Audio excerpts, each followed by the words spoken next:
iyi radiyo ijwi ry'Amerika ivugira i Washington DC mu kinyarwanda no mu kirundi.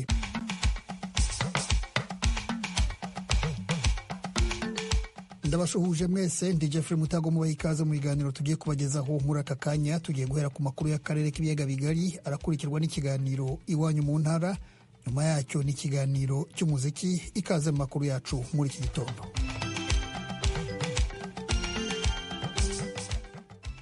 Duhere mu Burundi, aho umunyamakuru Florian Irangabiye wari umaze imyaka hafi birafunzwe yarekuwe ku mbabazi z'umukuru w'igihugu. Yari yarakatiwe imyaka 10 y'igifungo ahamijwe ibyaha byo kuvogera imbibe z'igihugu no gukorana n'imitwe y'iterabwoba. Icyemezo cyo kumufungura ku mbabazi za perezida cyakiriwe neza nabo mu muryango we, abanyamakuru n'imiryango itegamiye kuri leta. Agifungurwa, Florian Irangabiye yahaye abanyamakuru ikiganiro avuga ko anezerewe cyane kuko agiye gusubira mu muryango we. Yashimiye abantu bose bagize uruhare mu irekurwa rye, cyane cyane umukuru w'igihugu watanze izo mbabazi. Umva uko yabivuze. Ndi n'umunezero mwinshi cyane, ndafise novuga ibintu byinshi novuga kuko ngiye gusanga umuryango wanje, ngiye gusanga abana banje.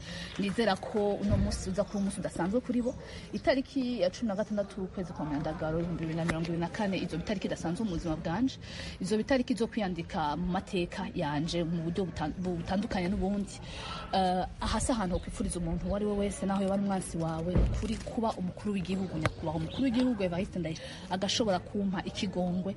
Ni ibintu ntazopfa nibagiye, ni ikintu numva cankoze ku mutima cyane mu buryo budasanzwe. Ndamwifuriza iteka n'itekane, ndamwifuriza ituze, ndamwifuriza iterambere mu gihugu atwaye nanje mbamo, kandi nanje ndi umunyagihugu umurundikazi. Ndamwemerera ko nzogerageza gukora ibishoboka kugira ngo ahamvuye nkuko bahita ko ari mikosorero bazobone ko ndi umunyagihugu abereye kwitwa umunyagihugu w'akarorero.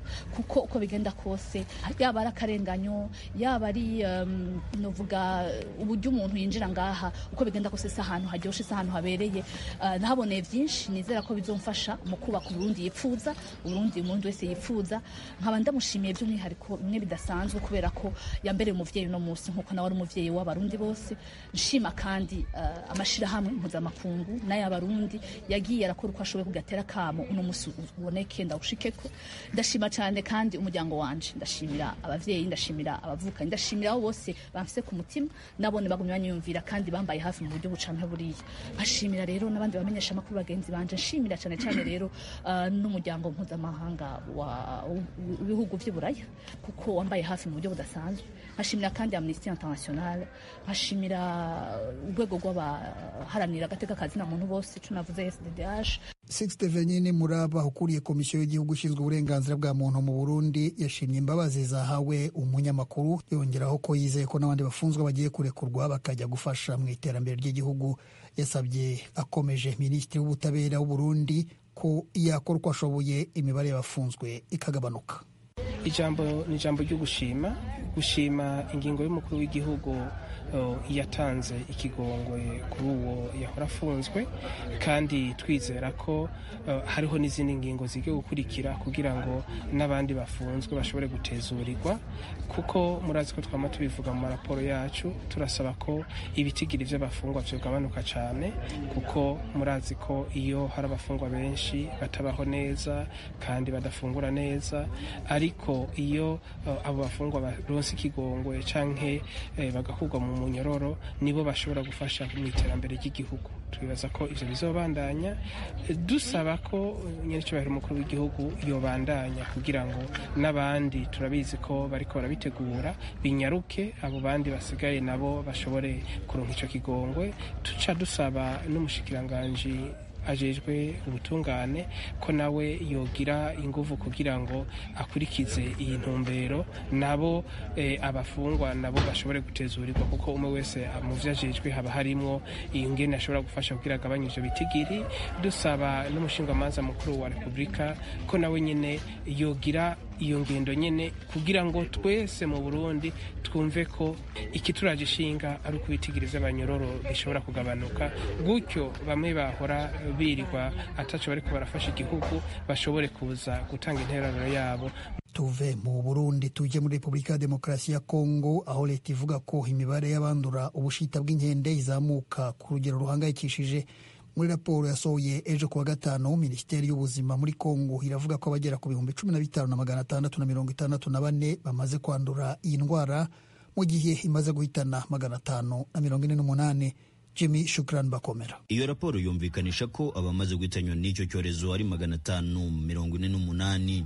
Kuri minisiteri y'ubuzima ibyo birashyira abanyekongo mu kaga gakomeye cyane ko kwandura ubushita bw'inkende ari benshi. Dr Roger Nkamba, minisitiri w'ubuzima muri Kongo, avuga muri iyo raporo ko ingamba zo kurwanya ubushita bw'inkende zikiri hasi cyane kubera ko abanyekongo batarabasha kwiyumvisha uburyo indwara yanduriramo. Kuri we, mu gihe hatagize igikorwa vuba na bwangu, indwara ishobora guhitana abaturage benshi bitandukanye na COVID-19.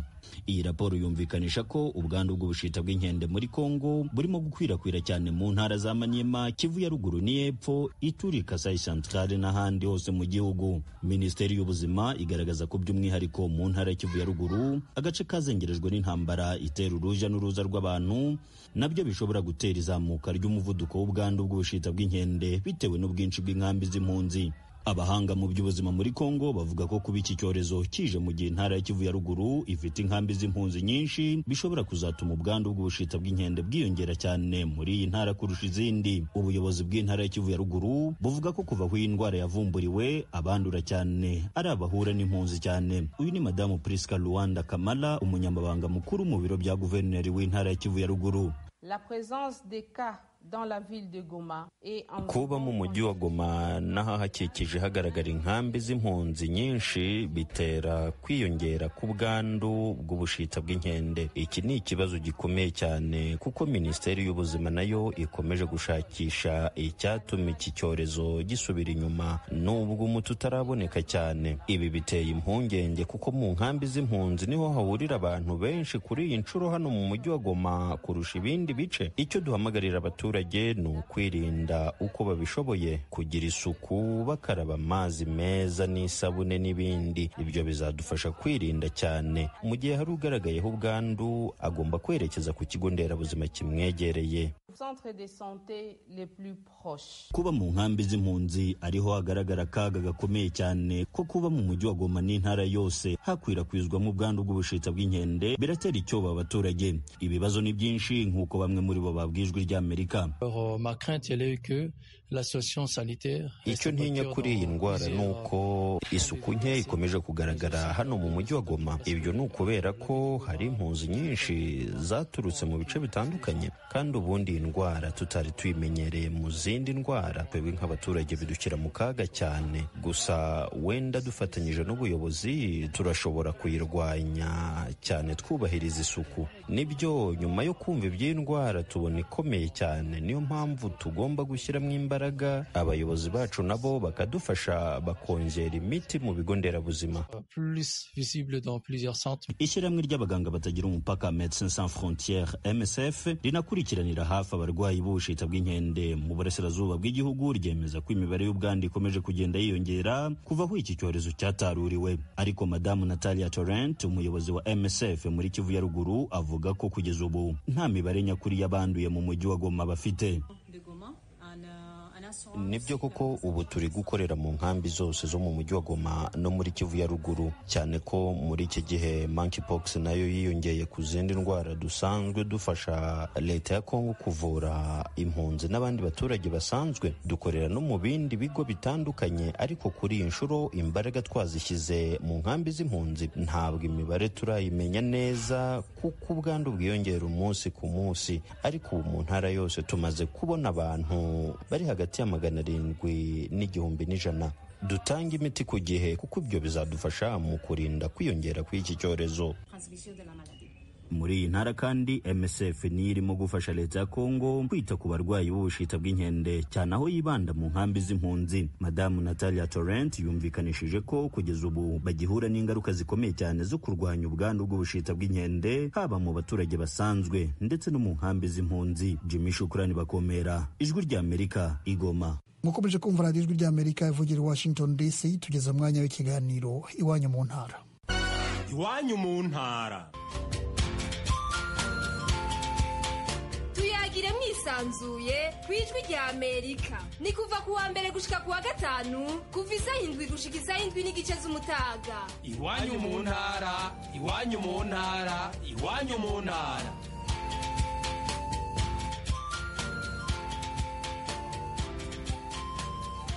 Mu Burundi umunyamakuru Florian Irangabiye wari umaze hafi imyaka 2 afunze yahawe imbabazi na Perezida Evariste Ndayishimiye. Ni icyemezo cyakiriwe neza n'umuryango we, abanyamakuru n'amashyirahamwe adaharanira inyungu za politike. Inkuru ya Desire Atungimana.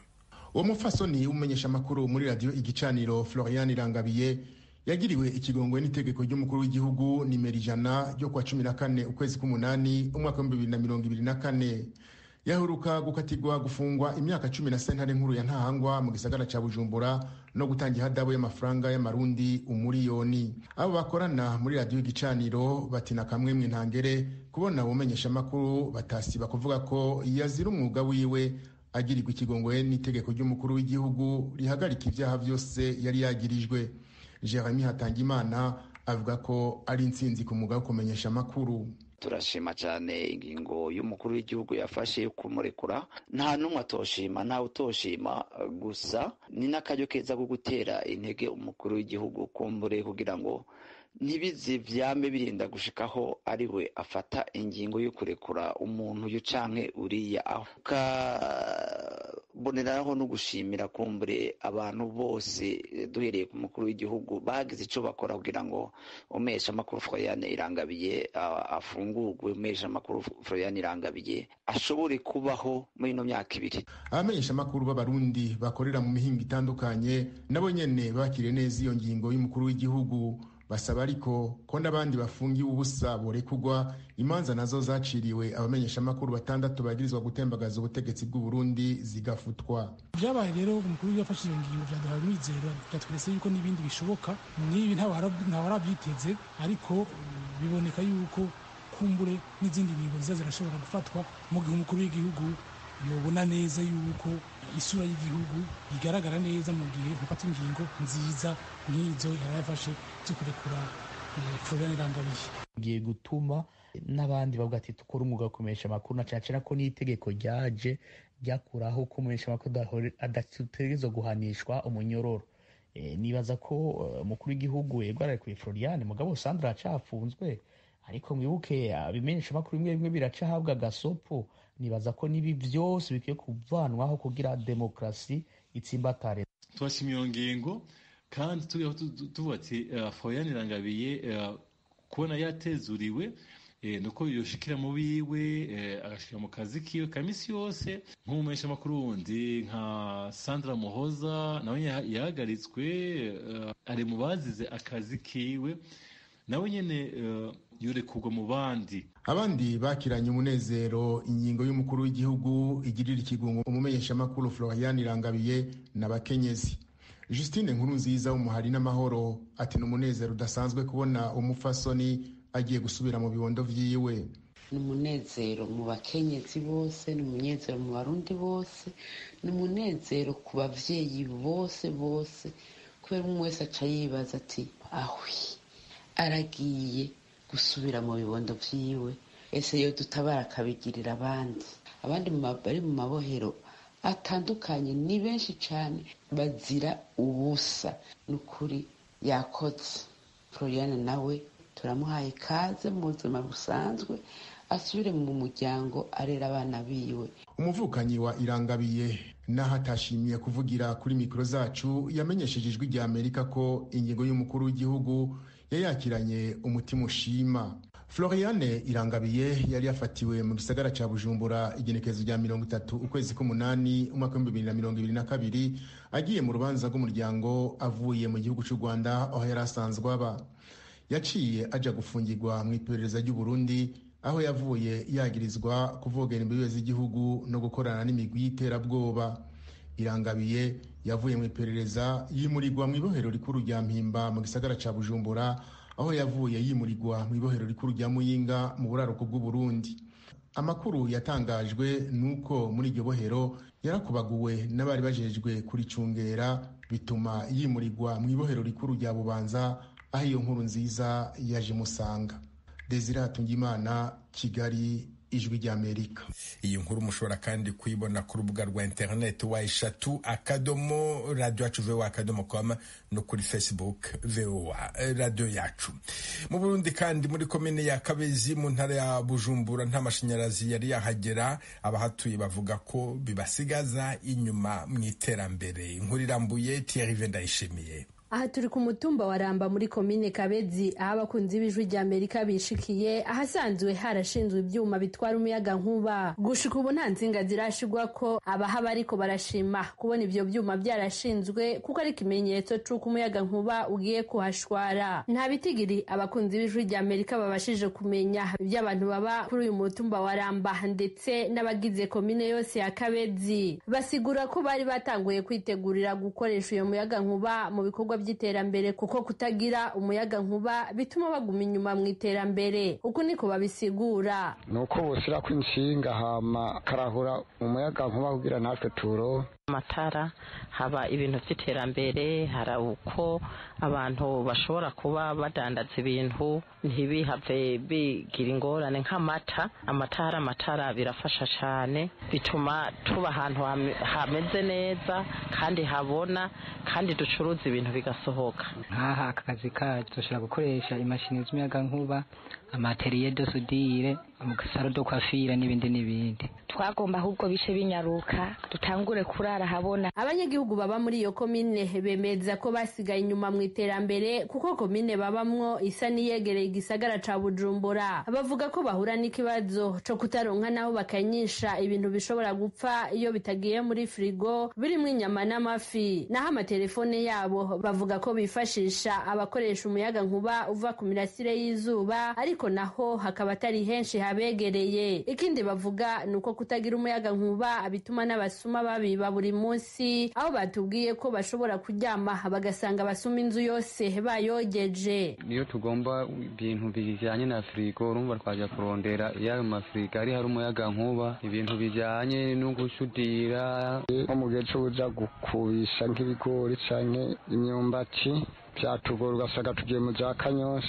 Usanga bivye mu mabotike no mu mazu barinjirayo, kandi uryamye mu nzu bagasahura turi mu nzu twose ukaza gusanuka usanga ibintu byose babitwaye. Bene agiye botike yanjye ngaha bayivye vyose. Uyu mukenyezi avuga ko bamaze kumwiba inshuro nyinshi cane, ati banteye ubukene kuko nutwo nguze mvyuka badutwaye. Avuga ko bikinga umwiza bakiba abanyagihugu. Niba barantwara impuzu zose, barantwara n'utuntu tutu hera nyene two gufasha umuryango. Je ndi umupfakazi kandi baranyivye gose gushika ubu nta kintu mfise imbere n'inyuma, bivuye ku basuma baguma badutera batwiba. Ubwo mengo bafise n'ibintu bazirika ku bantu kuko usanuka ibintu byose bavyivye utazi nyene bayinjiye. Ngaho muri iyo komine nyene ya Kabezi barafise ibyiciro by'amashuri atandukanye. Abanyeshuri biga ivyigwa bikenera ko bakoresha umuyaga nkuba babwiye abakunzi b'Ijwi ry'Amerika ko bibabuza amahirwe menshi mu vyigwa byabo. Nko kw'ishure niga ko twiga ivyigwa bimwe byasabwa ko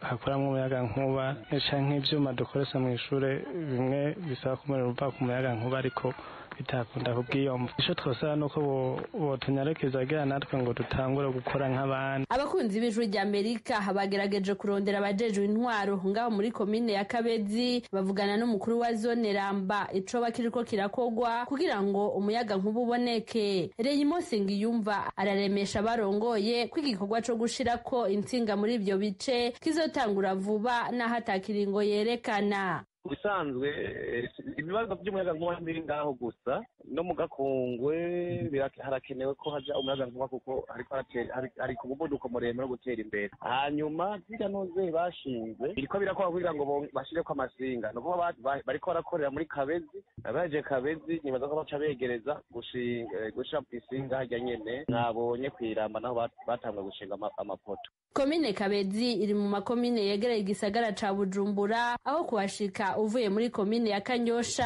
harimo ibirometero hagati ya 4 na 5. Imitumba imaze gushirwamwo ivyuma bitwara umuyaga nkuba ni imitumba ya Ramba, Mena, Kiremba na Kabezi, yose ikabiri muri komine ya Kabezi intara ya Bujumbura. Thierry Vendayishimiye, Ijwi ry'Amerika, Kigali. ikiganiro c'abakenyezi aho abagore bavuga ubuzima bwabo n'imibereho yabo n'ingene bafasha imiryango yabo n'uko biteza imbere ubwabo. Ikiganiro c'abakenyezi ni ku Ijwi ry'Amerika.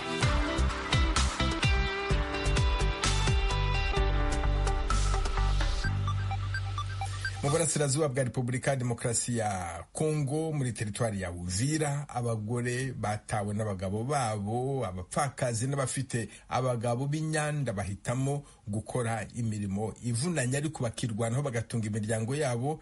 Ni mu kiganiro cy'abategarugori mwateguriwe na Vedaste Ngabo. Ugeze muri bimwe mu bice by'iyi teritwari hano rubibi n'igihugu cy'u Burundi, usanga benshi mu bagore bakora ubucuruzi bwambukiranya imipaka, abandi bafora mu migezi, abandi nabo bari mu mirima, mu gihe abandi nabo baba bari guseba imisenyi yo kugurisha. Iyo uganiriye na bamwe muri bo bagaragaza ko impamvu bajya muri iyo mirimo ari uko ari abapfakazi, abandi bakemeza yuko abagabo babataye, abandi nabo bakavuga yuko abagabo babo ntacyo bakora bitewe n'uko ari abasinzi. Niyonsaba Christine ni umugore uri mu kigero cy'imyaka 35 y'amavuko, afite umuryango w'abana 7. Yahungiye muri Kongo umugabo wamaze kumuta. Twamusanze ku mugezi wa Kavimvira ari guseba umucanga wo kugurisha kugira ngo abone ibyo agaburira abana be. Asanga gutunga urugo wenyine ari ingorabahizi. Ndashobora kurirwa ntariye nkaza kujya kumugoroba naho nyene, ariko kana kanje gato kagahungu kavuye gusega kashaka kujya gusega iyo kakazana utugoye 3 cyangwa 4. Toyi Hawa amaze imyaka 3 umugabo yaramutaye, n'abashimangira ko yugarijwe n'ibibazo byo kubura ibyo atungisha abana be 5 umugabo yamusigiye. Ndashoboye kuba twaraye inzara, nkabwira abana ati tugende tuze guhangayika tuze gukora, tugakorera nk'ibyo 5,000. Nkacambwira abana ati dutwara ubusombe tukabuteka tugaca turya rimwe kugira ngo tugure kajya gafu. Isabune nayo ndashoboye kumara n'indwi tutamesa, tukamara n'indwi 2 tutamesa, hejuru y'iki, hejuru yo kubura agasabune na kakarasyo kuko tuba turiko turahangayika. Umwana yagwara ngo nze ku bitaro, nkacafata twaduhera nagiye gukorera 5,000, nkacagana kugura imiti y'iki y'umwana. Saba abagore gusa bavuga yuko abagabo bata bagatunga imiryango yabo bonyine, hari n'abandi batunze imiryango yabo bitewe n'uburyo abagabo bakoresha nabi imishahara yabo. Uyu mugore ufite umugabo w'umusirikare twahuriye nawe agiye kumesera abaturanyi ku mugezi wa Kalimabenge kugira ngo abone amafaranga yo kugaburira abana be. Kugira abana barye ni ukuja ku miryango y'abantu, kuja kudodora. Wabona aho nyambura uri gusaba ikigozi c'umuceri, nyambura uri gusaba ikigozi c'ifu, hariho umuntu agusaidia akaguhereza, ukamuririra akaguhereza, ukaja gutekera abana, ahandi tugafura. Niko tubayeho. Abagabo bacu basirikare tugomba ico dusaba no kugira ngo bave muri ivyo barimwo, kugira natwe tugire tuzoze turabona umushahara kugira tubeho neza n'abana babo babeho neza. Ijwi ry'Amerika ryasuye abagore bakorera imirimo itandukanye ku mupaka wa Kavimvira uhana urubibi n'u Burundi, batubwira uburyo batunze imiryango yabo.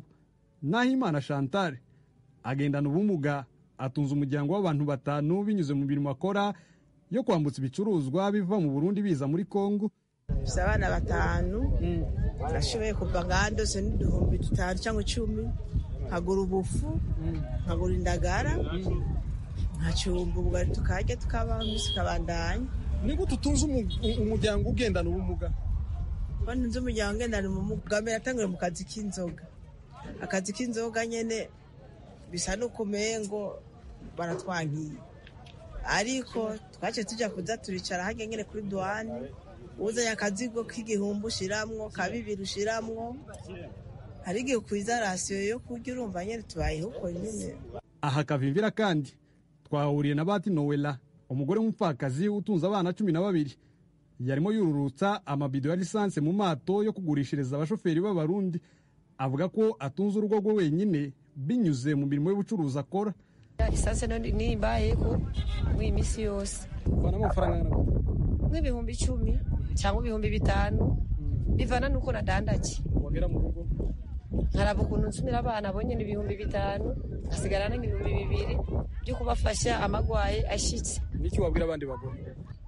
Umugore arifasha wenyine, nturindira umugabo unazo gufasha imisi yose. Umugabo adahari cumenya ukuntu wifasha ufishe umugabo ucuraba ukuntu kudandaza igihe ujya mugabo adahari bijya nyene bikaca bigufasha ko ubaho n'abana. Bamwe mu bagabo twavugishije tubabaza impamvu bata ingo zabo batubwiye ko iyo bagiye gushakira imibereho kure y'aho batuye bagerayo bagashaka abandi bagore. Abandi nabo bavuga yuko bata abagore babo bitewe n'uko bitwara nabi. Ijwi rya Amerika ryashatse kumenya umubare w'abagabo bata ingo zabo muri iyi teritwari, ntibyadukundira. Mu busanzwe nta bufasha leta iha abagore batunze ingo zabo, gusa mu rwego rw'amategeko leta ikurikirana abagabo kubera guta abana babo ndetse ikabategeka gutanga ibibatunga. Abenshi mu bagabo bata ingo zabo usanga bari babanye n'abagore mu buryo butemewe n'amategeko. Bedase Ngabo, Ijwi rya Amerika, Uvira. Ni hano dusoreje aya makuru y'iwanyu mu ntara, mwakoze kudutega amatwi. Dukomeje kandi gahunda yo gusigasira umuco karande n'ururimi gakondo, dore umugani uyu munsi: umugore gito agutatira aguseguye. Umunsi mwiza, mwari kumwe na Venuste Nshimiyimana. Tuvuge ibigwi,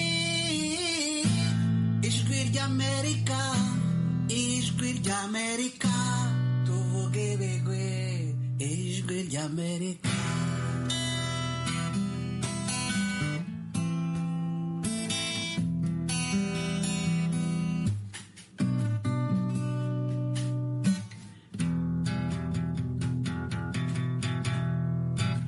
Amakuru yizewe y'imamo agasa n'imitima. Ijwi ry'Amerika.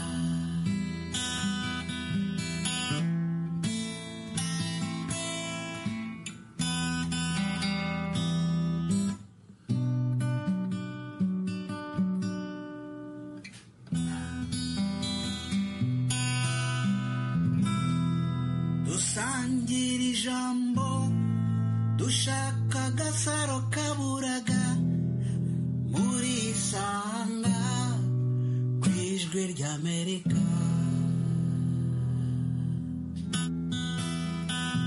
Ibyo dukora byose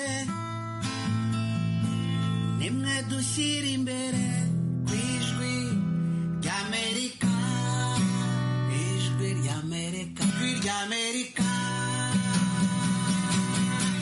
Ijwi ry'Amerika.